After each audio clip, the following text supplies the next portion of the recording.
So here's where we are with the top of the Law Force Interceptor after, a couple of really good passes with weathering. I just think it really comes alive when you do this. There's the bottom, and this is the template that I used with charcoal.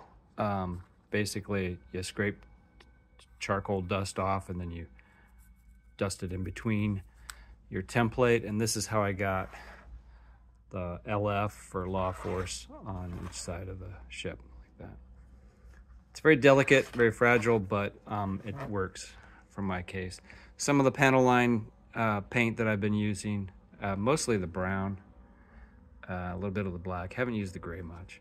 And this Flory for dirt is pretty good. Also use various colors of pastel, which I dust on with brush. Anyway, that's weathering in progress. Almost done.